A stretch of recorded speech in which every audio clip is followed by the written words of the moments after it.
Inilah brengseknya di dalam kekristenan. Ada satu namanya baptisan. Tahu nggak kalian makna baptisan? Pergilah jadikan seluruh bangsa muridku, baptislah. Itu terdapat di mana? Di Matius 28 ayat 19. Tetapi tahu nggak kalian kawan? Ketika saya HKBP ingin menjadi jemaat GBI harus dibaptis ulang. Tahu nggak kalian maknanya itu apa? Maknanya adalah bagi GBI HKBP itu kafir.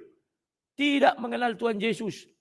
Sehingga mereka yang sudah mengaku Kristen harus dikristenkan kembali. Brengsek nggak? Brengsek. Brengsek. Kalian lihat itu kalau kalian hari Minggu ada warta jemaat. Bacalah. Syarat untuk menjadi pekerja harus dibaptis Islam. Syarat menjadi warga jemaat harus dibaptis Islam. Syarat untuk menikah harus dibaptis Islam. Inilah kebrengsekan di dalam kekristenan. Yang banyak orang Kristen tak mau mengkritisi ini. Kalau saya kritisi, saya menjadi musuh semua orang. Tapi hanya gara-gara bilang angkat tangan ini. Bahkan pendeta ada mengkritisi itu kawan pendeta GBI. Saya kenal orangnya, berteman dengan Facebook saya. Dia buat posting juga itu, dia komentari. Brengsek enggak? Brengsek. Assalamualaikum warahmatullahi wabarakatuh. Berjumpa lagi dengan HMC News ya, channel para berita yang menyajikan informasi seputar dunia debat lintas agama secara tepat, cepat, akurat, dan terpercaya. Untuk kesekian kalinya, pengakuan jujur dari seorang waklabu yang mengatakan bahwa Kristen itu brengsek, teman-teman.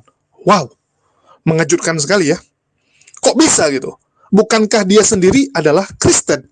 Mengaku sebagai apologet Kristen. Tetapi kenapa waklabu mengatakan orang Kristen brengsek? Ya lantaran teman-teman, lantaran waklabu sudah mulai ditinggalkan oleh pendukungnya. Kita tahu, dulu beberapa tahun yang lalu, waklabu adalah jagoan utama. Adalah Polycardos utama teman-teman. Bisa dibilang topnya lah. Salah satu dari top Polycardos. Tapi sekarang dia mulai ditinggalkan.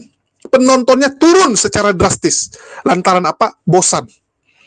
Bosan mendengarkan celotehan waklabu. Fitnahannya, framingnya, sarkasnya, itu aja. Nggak ada upgrade. Sedangkan Laskar Polycardos butuh hujatan-hujatan baru.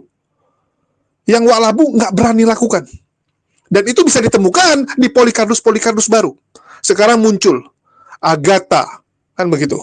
Ada lagi Elia Miron. Ada lagi Edis yang makin berani untuk menghujat Islam karena sudah ada di luar negeri. Belum lagi Polycardos yang lain ya, yang sedang meniti karir menjadi Polycardos kelas atas. Ini membuat waklabu gerah. Waklabu kesal. Dan kita sudah dengar di beberapa video sebelumnya, bagaimana dia katakan banyak sekali orang Kristen bodoh sekarang. Padahal, yang membodohi mereka, yang membuat mereka jadi bodoh, itu waklabu sendiri. Selalu mengubah mereka yang sebelumnya itu punya akal, menjadi mati akal. Dan saya sudah buktikan dari dulu. Salah satu channel YouTube yang membuat orang Kristen jadi bodoh, itu adalah channel waklabu. Selalu memperbodoh teman-teman kita Kristen.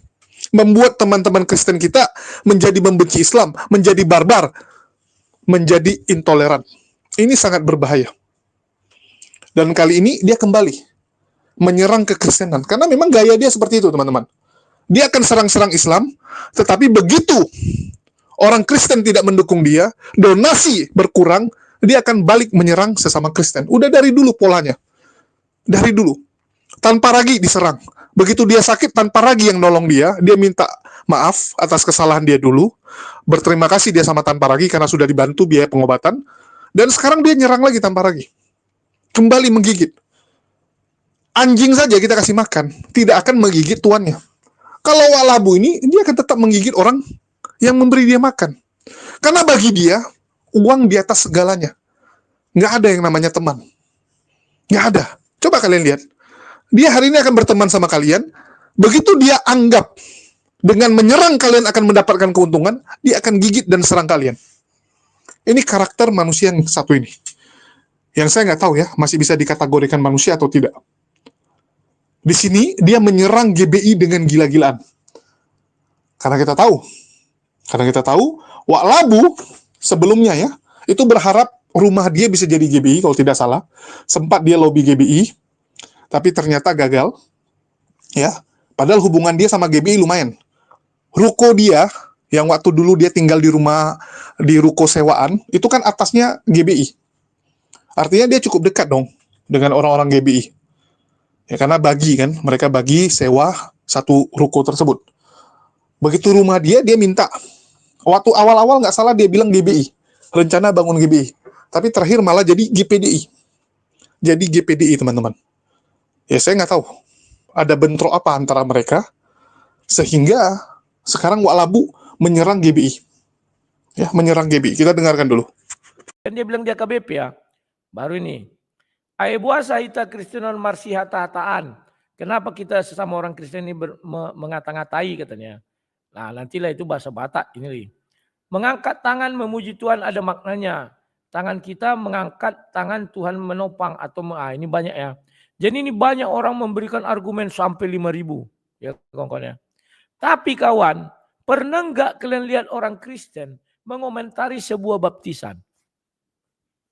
Inilah brengseknya. Saya bilang brengseknya. Saya ya katakannya tidak, katakan tidak. Inilah brengseknya di dalam kekristenan. Ada satu namanya baptisan. Tahu nggak kalian makna baptisan? Pergilah jadikan seluruh bangsa muridku, baptislah. Itu terdapat di mana? Di Matius 28 ayat 19. Tetapi tahu nggak kalian kawan? Ketika saya HKBP ingin menjadi jemaat GBI, harus dibaptis ulang. Tahu nggak kalian maknanya itu apa? Maknanya adalah bagi GBI HKBP itu kafir. Tidak mengenal Tuhan Yesus. Sehingga mereka yang sudah mengaku Kristen harus dikristenkan kembali. Brengsek nggak? Brengsek. Brengsek. Kalian lihat itu kalau kalian hari Minggu ada warta jemaat. Bacalah. Syarat untuk menjadi pekerja harus dibaptis Islam. Syarat menjadi warga jemaat harus dibaptis Islam. Syarat untuk menikah harus dibaptis Islam. Inilah kebrengsekan di dalam kekristenan. Yang banyak orang Kristen tak mau mengkritisi ini. Kalau saya kritisi, saya menjadi musuh semua orang. Tapi hanya gara-gara bilang angkat tangan ini. Bahkan pendeta ada mengkritisi itu kawan pendeta GBI. Saya kenal orangnya, berteman dengan Facebook saya. Dia buat posting juga itu, dia komentari. Brengsek enggak? Brengsek. Dari dulu saya enggak takut mengatakan ini. Kalau memang kau mengaku Kristen, kenapa harus ada baptis ulang? Kutanya dulu kalian. Definisi baptis apa? Datang karismatik Pentakosta bilang HKBP baptisnya tidak sah. Kenapa tidak sah? Mana ada anak-anak dibaptis, Yesus dibaptis dewasa. Bro, arti baptis apa? Baptis yang kau masukkan ke Yesus itu baptis Yohanes. Karena otakmu nggak tahu apa-apa, kau sama ratakan semua baptis. Baptis Yesus apa? Jadikan dia murid. Menjadikan murid sejak kapan? Yesus mengatakan biarkan anak-anak itu datang kepadaku, jangan menghalang-halangi. Jadi sejak kecillah orang dibaptis menjadi murid Yesus. Tapi untuk baptis pertobatan benar setelah dia besar. Kenapa ini terjadi kesalahan di dalam kekristenan? Karena si brengsek-brengsek ini selalu mendefinisikan baptis artinya diselam. Brengsek kawan. Ya. Padahal arti baptis itu tidak selam seperti teh celup. Enggak. Sudah dijelaskan. Apa Yesus ada membaptis orang dengan selam? Enggak ada tuh.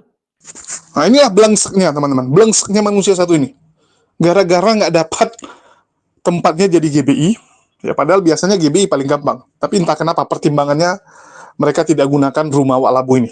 Sehingga Wak Labu pindah mencari sinode lain yang bisa. Ya, yang bisa dia pakai.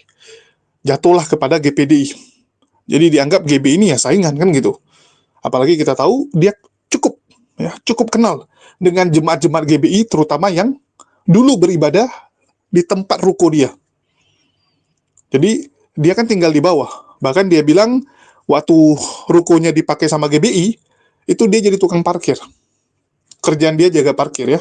Masih ada video pengakuan dia. Artinya kan orang keluar masuk pasti ketemu dia.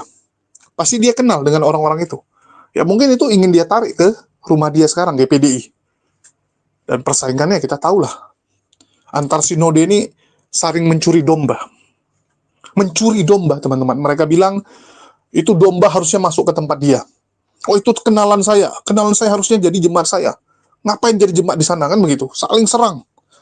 Padahal kalau kita mengacu kepada baptisan, setiap sinode, ya setiap sinode punya aturan masing-masing dan itu harusnya dihargai. Kalau memang keberatan dibaptis ulang, ya sudah, nggak usah masuk. Kenapa harus dipermasalahkan? Saya kadang bingung ya. GBI punya standar. Orang dari sinode lain, dari gereja lain, masuk ke gereja dia, itu wajib dibaptis. Wajib dibaptis kalau mau jadi jemaatnya. Tapi kalau cuma sekedar hari Minggu datang, ya hanya datang lihat-lihat beribadah di sana, silakan. Tapi kalau mau tertanam jadi jemaat, ya tertanam artinya terdaftar menjadi anggota, itu memang harus dibaptis selam, dibaptis ulang lagi. Dan apa salahnya? Coba kalian pikirkan. Apa salahnya? Itu kan aturan di tempat dia. Kalau keberatan nggak usah datang. Nggak usah datang. Jadi jangan kamu sok-sok bilang, oh baptis itu kan artinya tanda mengikuti Yesus. Halo. Baptis itu berasal dari kata baptiso. Ya, artinya apa? Masuk ke dalam air. Masuk. Baptiso. Artinya nggak bisa hanya sekedar-sekedar gitu. Jadi kalau ada nanti sinode atau denominasi kekristenan yang menerapkan, oh kalau baptis kita nggak pakai air biasa, harus pakai air suci atau harus pakai air yang dibubuki sesuatu gitu.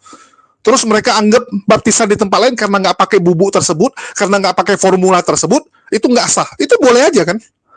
Terserah mereka dong. Yang lucunya kenapa kamu komplain? Kamu tinggal bilang, oh ya udah itu salah, jangan masuk GBI, selesai. Setiap orang punya aturan mereka masing-masing. Dan kita tahu, setiap denominasi kekristenan itu bisa dianggap sebagai agama yang berbeda. Ini teman-teman harus tahu dulu. Kalian berpikir setiap denom itu hanya sekedar, oh beda gereja, beda merek. No! Itu agama yang berbeda. Jangan kalian pikir karena sama-sama nyembah Yesus, mereka sama. Enggak. Katolik, Ortodoks, sama Protestan, sama-sama nyembah Yesus. Tapi itu agama yang berbeda kan? Di kolom agama berbeda. Betul tidak? Begitu juga dengan orang-orang di Protestan, akar-akarnya, perpecahan-perpecahan ini. Setiap denom, itu agama yang berbeda. Karena konsep mereka beda. Konsep keselamatan, konsep pengajarannya, itu semua beda. Jadi itu agama yang berbeda sebenarnya. Kayak Wak Labu. Dia menganggap bahwa Yudas itu adalah manusia yang paling luar biasa dan terpilih. Dia adalah murid yang paling luar biasa, menurut si Wak Labu. Orang Kristen lain setuju memang yang gituan? Enggak. Bagi mereka Yudas fix masuk neraka. Bagi Wak Labu Yudas masuk surga. Daud, ya, dan Salomo yang masuk neraka. Ini kan lucu-lucu, terbalik-balik. Jadi nggak bisa kalian satukan. Ini agama yang berbeda. Jujur, ya jujur akui bahwa ini agama yang berbeda dan masing-masing agama ini punya cara sendiri. Ya, punya cara masing-masing, cara beribadah masing-masing, ya. Terus juga baptisan pertobatannya berbeda, semua berbeda. Ya suka-suka GBI dong. Anda kalau nggak senang nggak usah masuk GBI. Oh tapi saya pingin merasakan suasana di GBI, datang aja. Setahu saya datang aja boleh kok. Hanya sekedar main. Tapi tidak menjadi jemaat. Apa fungsinya di jemaat? Supaya kalau kamu menikah, kalau kamu meninggal, ya meninggal ada yang mengurusin kamu. Kalau kamu nggak tertanam, nggak bisa teman-teman. Nggak bisa ya, kamu tertanam di gereja Gemim. Terus kamu minta GBI, yang ibadah penghiburan. Nggak bisa teman-teman. Kecuali anak kamu orang GBI. Kamu meninggal, oke, anaknya yang minta tolong. Tapi selama kamu tidak ada hubungan, nggak akan bisa. Itu fungsinya. Tapi kalau sekedar beribadah, setahu saya oke-oke aja. Ya jadi ngapain komplain? Orang yang komplain-komplain nggak penting ini sebenarnya cuma cari panggung, dan cuman mau kasih lihat, saya berani memarahi GBI. Cuman gaya-gayaan berani memarahi. Untuk apa? Apakah GBI akan berubah? Kan enggak juga. Betul nggak? Saya ingat bagaimana Wak Labu memaki-maki ketua sinode GBI. Ruben Adi. Dia marahin Ruben Adi. Aduh. Nggak kelas. Nggak kelas sebenarnya. Nah, inilah kelas-kelas keroco ini kerjanya hanya cari sensasi yang nggak penting. Membuat pernyataan-pernyataan kontradiksi, ya hanya cari sensasi doang, biar kelihatan biar kelihatan terkenal. Nah, tapi begitulah. Mungkin itu aja Ya, dari saya yang bisa saya sampaikan. Makasih nih buat teman-teman yang udah nyimak, dan jangan lupa di subscribe agar tidak ketinggalan berita-berita terbaru seputar dunia diskusi lintas iman lainnya. Sekian dari saya. Wassalamualaikum warahmatullahi wabarakatuh. Sampai jumpa di lain kesempatan.